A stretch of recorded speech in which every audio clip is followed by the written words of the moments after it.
On the evening of the 5th of October 1984, something happened at the Lyric Theatre in London that felt almost impossible. Leonard Rossiter, a man famous for timing, precision, and an almost military respect for the stage, failed to appear on cue.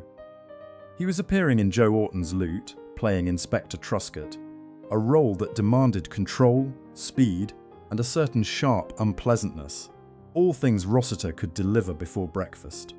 The audience in the West End may have sensed only a strange pause. That awkward little pocket of silence theatre people dread. On stage, the other actors had to carry the moment. Backstage, the truth was becoming painfully clear. Rossiter had collapsed while waiting to go on. There is something deeply unsettling about that detail. Not because it is dramatic in the cheap sense, but because it seems to contradict everything people thought they knew about him. Leonard Rossiter was not a performer associated with looseness or casual charm. He was exact. He was quick. He could turn a small hesitation into a laugh, a glance into an insult, and a line of dialogue into a minor act of warfare. Missing a cue was not his style. If anything, his style was making everyone else aware of theirs. He was only 57. For viewers who knew him as Rigsby in Rising Damp, or as Reginald Perrin, the news carried a strange irony. Here was a man who had spent years playing brittle, anxious, irritated men, always on the edge of some private collapse. Yet when his own final moment came, it happened quietly, out of sight, just beyond the light. To understand why that final missed cue still lingers, we have to look beyond the familiar face and the clipped delivery. Leonard Rossiter was more than a sitcom star. He was a nervous instrument, tuned to the frustrations of a changing Britain. And long before that night in 1984, he had been preparing us to laugh at discomfort. To many British viewers, Leonard Rossiter was never quite a cuddly national treasure. That was not his department. He did not stroll into the living room like a favourite uncle with a tin of biscuits. He arrived more like a draft under the door, sharp, familiar, and slightly unwelcome. Yet that was precisely why people remembered him. In the 1970s, when television still gathered families around one set, Rossiter became the face of a very particular British discomfort. In Rising Damp, first broadcast on ITV in 1974, he played Rupert Rigsby, a shabby landlord with a suspicious eye, a wounded ego, and a rooming house full of people who quietly exposed his smallness. Rigsby was not admirable. He was mean, vain, and often absurd, but Rossiter made him recognizable. You laughed at him, then realized you had met him somewhere, perhaps at work, perhaps next door, perhaps in some less flattering corner of your own mind. Then came Reginald Perrin on the BBC in 1976. If Rigsby was a man clinging to an old Britain, Reggie was trapped in the new one. Trains, offices, polite conversations, suburban meals, and the dreadful suspicion that a respectable life might still be a prison. Rossiter did not play that despair with heavy sadness. He played it with speed, irritation, and immaculate restraint. Very British, really. Even the breakdown seemed to have table manners. This is why older viewers kept him close. Rossiter was not loved because he made people feel comfortable. He was loved because he made discomfort funny without pretending it was harmless. His characters were brittle, ridiculous, often unpleasant, but never empty. Behind every sharp line was a small human panic, and that is the question that keeps his story moving. Was Leonard Rossiter simply brilliant at playing frustrated men, or did he understand them because he had spent his own life listening to the same ticking clock? Before Leonard Rossiter became the man Britain recognised as Rigsby or Reggie Perrin, he belonged to a much plainer world. He was born in Liverpool in 1926, a city with its own sharp music, its own suspicion of pomposity, and a comic instinct that rarely wasted time being gentle. It was not a bad place to learn timing, even if no one called it training. Rossiter did not arrive in the theatre as a golden boy, wrapped in applause and destiny. After school, he worked as an insurance clerk, a respectable job, and therefore, for a man of imagination, potentially lethal. The office offered routine, wages, and a sensible future. It also offered repetition, papers, desks, small conversations, and the quiet horror of knowing tomorrow might look exactly like today. That detail matters. Years later, when he played Reginald Perrin, the exhausted commuter who begins to disappear inside his own respectable life, Rossiter was not merely borrowing a costume. He understood the atmosphere. He knew the weight of ordinary employment, the comedy of office language, and the faint panic that can live behind good manners. His route into acting came through amateur theatre, not instant fame. There is something very Rossiter about that. He was not discovered in a glamorous flash. He pushed his way towards the stage slowly, with stubbornness rather than romance. The talent was there, but it had been compressed by ordinary life first. That may be why his best characters never felt airy or invented. They had the smell of rented rooms, train platforms, office corridors, and badly made tea. By the time Rossiter truly committed himself to acting, he carried more than ambition. He carried irritation, precision, impatience, and a powerful understanding of men who feel trapped but would rather make a sarcastic remark than confess it. The stage did not rescue him from ordinary life. It gave him a way to weaponize it. When Leonard Rossiter found the stage, he did not become softer. If anything, he became more concentrated. From the mid-1950s onwards, he worked through the demanding world of repertory theatre, where actors learned quickly, rehearsed hard, and discovered that charm was useful only if one also knew where to stand. It was an education in discipline, and Rossiter absorbed it almost too well. He was never simply a funny face waiting for television to notice him. Long before the sitcoms, he built himself in serious theatre, moving through parts that required force, speed, and an unusual physical alertness. Colleagues later remembered the intensity of his presence, the sense that he was always switched on, always pushing the rhythm of a scene forward. Some actors fill a stage by being warm. Rossiter filled it by making the air slightly dangerous. That danger became part of his comic gift. He could make irritation musical. He could make a pause feel like an accusation. A sentence from Rossiter did not merely land, it seemed to arrive with its elbows out. There was dry humour in him, certainly, but not the cosy sort. His comedy often came from pressure, from a man trying desperately not to reveal that he was under pressure. The theatre also gave him a respect for the cue. A cue was not just a technical signal, it was trust. It was the small contract between actor, colleague, and audience. Miss it, and the machinery trembled. Rossiter was the sort of performer who seemed built to keep that machinery moving, even if he made everyone else sweat a little while doing it.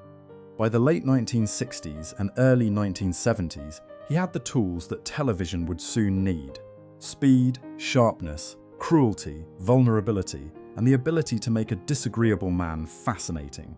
So when British comedy began looking for a landlord with bad opinions and worse curtains, Rossiter was ready. In 1974, Rising Damp arrived on ETV, and with it came Rupert Rigsby, one of the least elegant landlords ever allowed into a British sitting room. The series had grown from Eric Chappell's stage play The Banana Box, but television gave Rigsby a larger house to haunt. It was shabby, narrow, damp in spirit as much as in wallpaper, and Leonard Rossiter understood every inch of it. Rigsby could have been merely unpleasant. In the wrong hands, he might have been nothing more than a collection of prejudices in a cardigan. Rossiter made him smaller, stranger, and more revealing. He was mean, vain, suspicious, and hungry for respect. Yet there was always a flicker of loneliness underneath. He wanted to be admired, preferably without having to become admirable. It was a very efficient plan, and like most efficient plans in British comedy, it failed beautifully. The timing of the programme mattered. Britain in the 1970s was changing around men like Rigsby. Old assumptions about class, race, gender, and authority were being challenged in ordinary rooms, not just in Parliament or newspapers. In that boarding house, Philip, played by Don Warrington, was not simply a lodger. He was part of a new Britain that Rigsby could neither understand nor control. Miss Jones with her own dignity and disappointments, exposed another side of him, the ridiculous romantic, forever reaching above his station and landing somewhere near the lino. What Rossiter did was delicate, even when the comedy was broad. He made Rigsby the butt of the joke, not the owner of it. The laughter came from watching a frightened little man try to sound grand. That is why the character endured. Rigsby was not just funny because he was awful. He was funny because his awfulness looked embarrassingly human. By the end of the 1970s, Rossiter had turned a damp boarding house into a national mirror, and Britain had laughed, perhaps a little nervously, at what stared back. 2 years after Rising Damp began, Rossiter stepped into another role that seemed, at first, more respectable.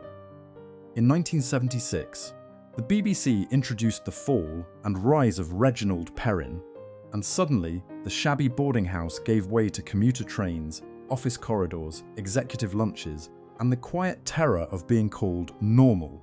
Reggie Perrin was not Rigsby.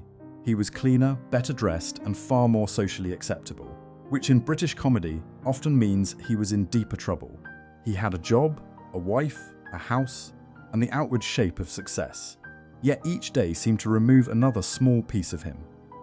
The genius of Rossiter's performance was that he never played Reggie as a wild man from the start. He played him as a man trying very hard to remain polite while his soul was already climbing out of the window. That was why viewers recognized him. The 1970s office world, with its rituals, its jargon, and its endless little humiliations, did not need exaggerating very much. A delayed train, a meaningless meeting, a forced smile over lunch, Reggie's crisis, was built from ordinary materials. Rossiter gave those materials a comic charge, but he never made them weightless. There was dry humour in the absurdity, of course. Reggie's fantasies, escapes, and social evasions had a wonderfully English quality. Rebellion performed with the manners of a man who still might apologise for the inconvenience. But beneath it was a serious question. What happens when a decent, educated, middle-aged man looks at his life and cannot find himself in it? Rossiter made that question funny enough for primetime television and painful enough to last. If Rigsby represented an old Britain afraid of change, Reggie represented a modern Britain exhausted by respectability. Between them, Rossiter had mapped two forms of male panic and somehow made both suitable for the family set. By the end of the 1970s, Leonard Rossiter had achieved the sort of success most actors would have accepted with gratitude and a quiet lie-down. He had Rigsby, he had Reggie Perrin, he had the face, the voice, the timing, and that unmistakable air of a man about to correct the entire room, but success can be a rather cramped lodging house. For Rossiter, the problem was not that the public had ignored him. It was almost the opposite. They had recognised him too well. Once viewers had seen him as Rigsby, suspicious and wounded in his shabby kingdom, or as Reggie, politely disintegrating in the machinery of modern life. It became difficult to see him without expecting that same twitch of irritation, that same clipped explosion, that same beautifully controlled impatience. He continued to work across stage, television, film, and advertising. He was never simply sitting at home, waiting for Britain to remember him.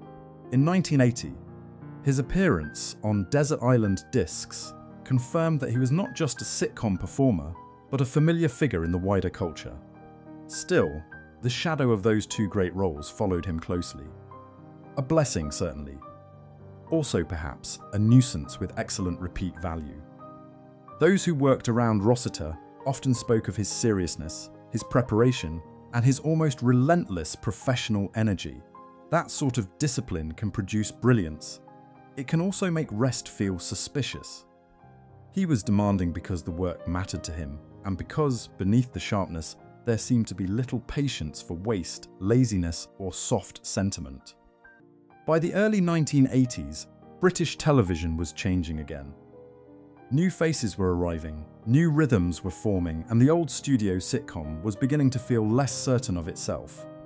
Rossiter, however, still belonged to the stage as much as to the screen. He still trusted the cue, he still trusted timing, and in 1984, That trust led him back to the theatre, where one final cue was waiting. On the 5th of October 1984, the story returned to the place where Leonard Rossiter had learned his craft, the theatre. At the Lyric in London, he was waiting to go on in Loot, still working, still part of the nightly machinery of entrances, exits, queues and trust. Then the cue came, and Rossiter did not. He died at 57, far too young for an actor whose energies still seemed wound tight. It would be easy to make that ending too dark, but that would miss something important. Rossiter's life was not only the story of a man collapsing before a performance. It was the story of a performer who turned collapse, irritation, vanity, fear, and social awkwardness into comedy, with a distinctly British edge. His legacy is not especially soft. He was not remembered because he made everyone feel cozy. He was remembered because he made difficult people unforgettable. Rigsby remains more than a comic landlord. He is the ghost of an older Britain, frightened by change and ridiculous in its attempts to stay grand. Reggie Perrin remains more than a man having a breakdown.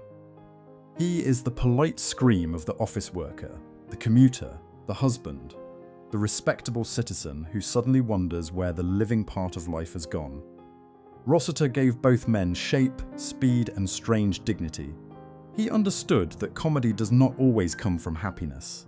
Sometimes it comes from embarrassment, sometimes from panic, sometimes from a man standing in a room, pretending he is in control, while everyone can see that he is not.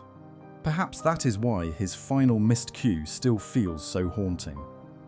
Leonard Rossiter spent his career making Britain laugh at discomfort, and then left the stage at a moment almost too precise to invent. If you remember him as Rigsby, Reggie, or from another performance entirely, do share the role that stayed with you. And if there is another British comedy face you would like remembered, leave their name below. The cue ended. The echo did not.